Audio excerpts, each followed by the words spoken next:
So give me a second. Okay.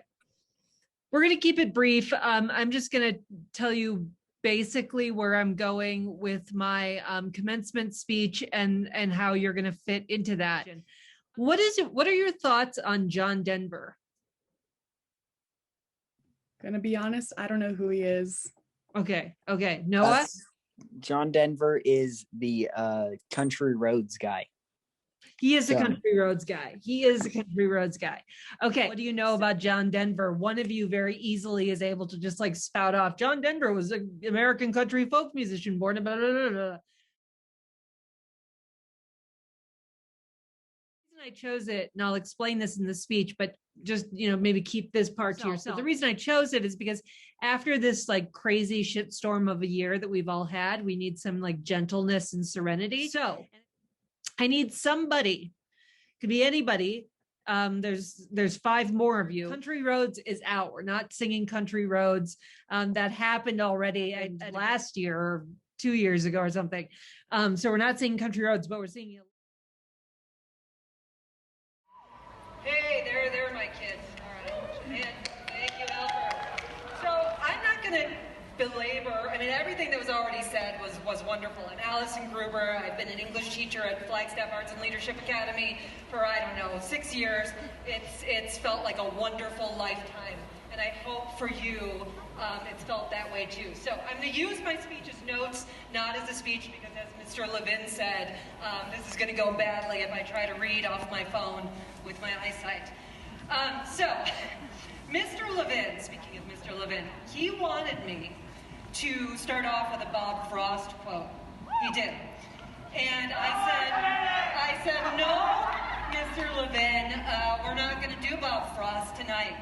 I'm just kidding. Mr. Levin and I cannot abide the poetry of Bob Frost. So I have 3 objectives for my speech tonight. All right, audience. By the end of this speech, audience members will demonstrate mastery in the following content areas. 1, denotation versus connotation. 2, context versus content. 3, John Denver. Now, we're not doing anything with Country Roads. If you would advance the slides, because some of the slides are right now. So, I want to start here with Marley Stevens. Yeah, you can sit down. That would be fine. Or you can't? Or you can sit. Okay, so when Marley Stevens was in 7th grade, I had the privilege of having her as a student in my Intro to Creative Writing class, and it was my very first year at FALA. And I had never seen, I hadn't seen a 7th grader since I was a 7th grader. So I was very I didn't know what they ate or what they liked to do. And so I'd come from academia, so I was just trying to I was winging it, And Marley Stevens wrote this poem where the character in the poem was part lizard, part bucket, and part fish. And so, rainbow, not fish. Part lizard, part bucket, part rainbow. So I was thinking as I was writing the speech, and I want to tell you, class of 2021, I am so honored and touched to be speaking to you tonight, and I'm so honored to be graduating with you tonight from FALA. I feel like I've gotten an education too. But I thought about all these years I asked you to take these risks in your writing. Writing doesn't come easily to all people the way it comes to some of us. And I thank you for all of your vulnerability, because all of my students, you especially, class of 2021, you have allowed yourself to be vulnerable with me as I've allowed myself to be vulnerable with you. But you've taught me how to do that. So I drew this picture of Marley Stevens' character, and it's a terrible drawing. Miss Hennis, I showed it to her, and said, it's pretty good if you were 6. But I did show it to her. If you would advance the slide, that would be great. All right, so real quick, class of 2021, I'm not going to load this up with advice, just a little bit of advice. One thing that I've learned in my almost 45 years on the planet is that we know absolutely nothing. We know nothing. We know nothing. And I think as you go through life, a good place to start is, what's this? Don't know. What's this? Don't know. A very smart woman taught that to me many years ago when I was about your age. I was a freshman in college. And I want to say to my young female graduates, know your worth. Know your worth. Next slide.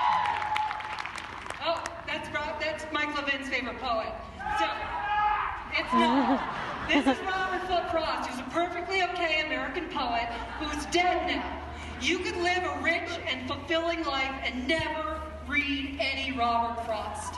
I had to read Robert Frost because I got an BA in English and an MFA in writing. It was terrible. All right, so advance the slide. All right, so John Denver, like Robert Frost, is an okay-ish American poet who is also no longer with us. Noah Bessler, you're going to tell us a little bit about John Denver. So, here's the lesson. Denotation, dictionary definition. Noah Bessler is going to give you the dictionary definition of John Denver.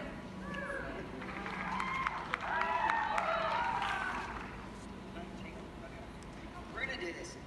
Okay, y'all can hear me, right? Awesome.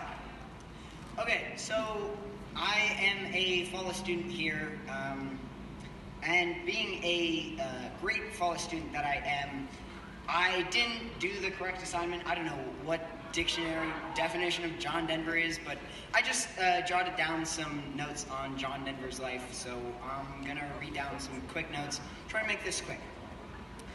All right. Henry John Duchendorf Sr. was a decorated lieutenant colonel who set multiple speed records in the B-58 Hustler bomber in order to place in the Air Force Hall of Fame. On December 31st, 1943, he and his wife, Irma Louise, gave birth to their first son. His name was Henry John Duchendorf Jr.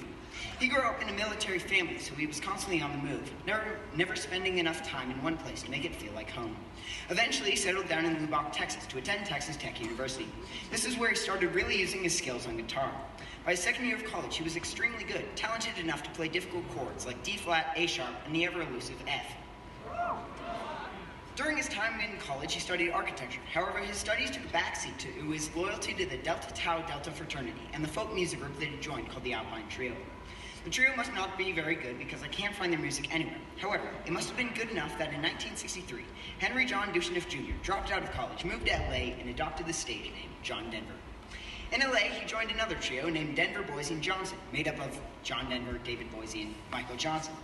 The trio was picked up by the well-known producer named Milton Kuhn. However, the trio otherwise didn't have much success.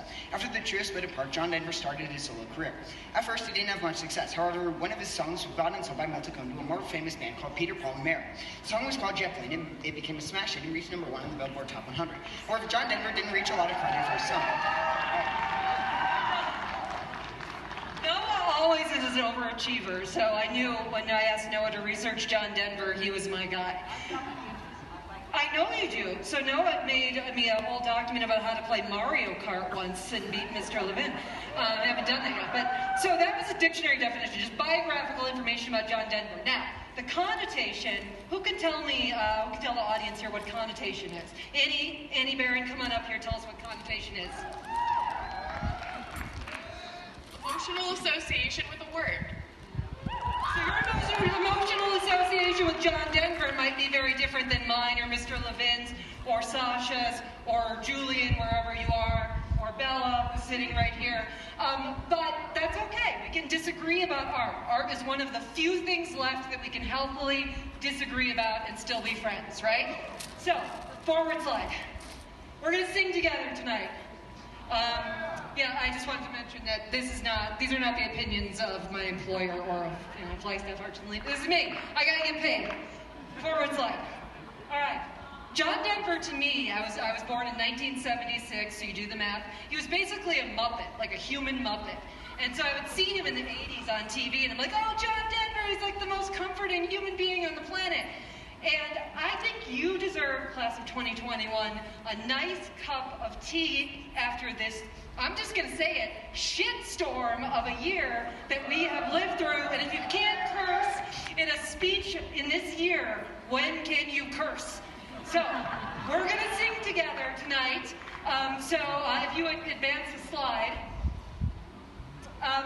American folk country singer, that you already got that from Mr. Bessler in a much better explanation.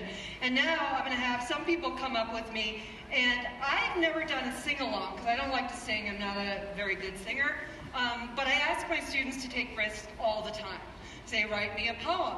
I say, write me a story. I say, write an essay about Virginia Woolf and modernism and all that stuff, and you just do it.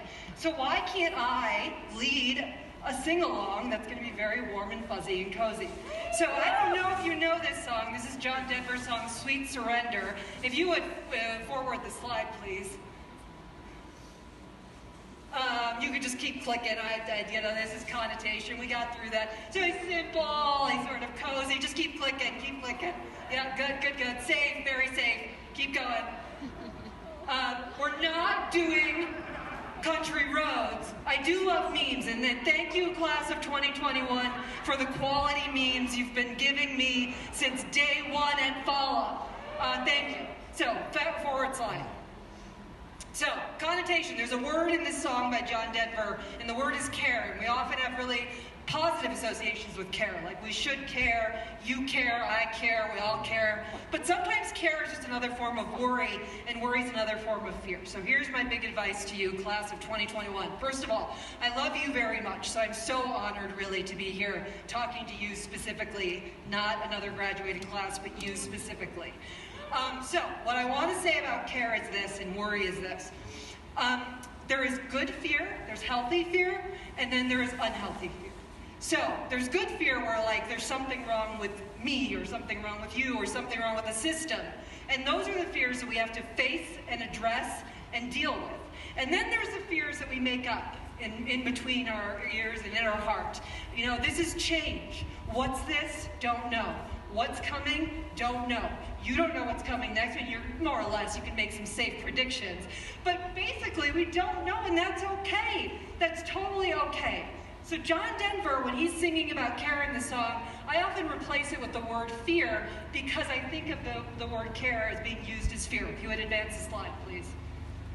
All right, so sweet surrender is live without care. Care is fear. If you want to supplant that for fear when we start singing here in just a minute, you can. If you would keep going. All right, so this is the chorus. Annie, you're going to help me. Some other folks come up to the mic. I'm going to play John Denver on my phone. And we're going to sing a cappella.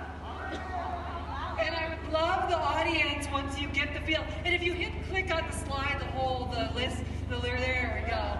All right. Let's try this.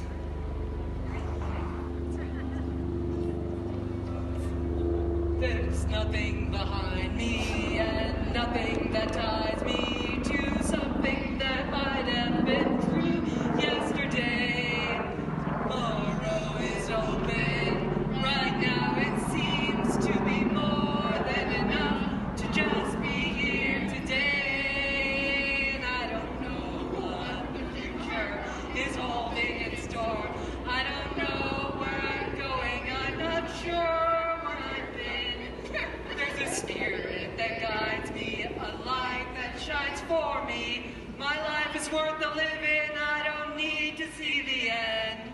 Sweet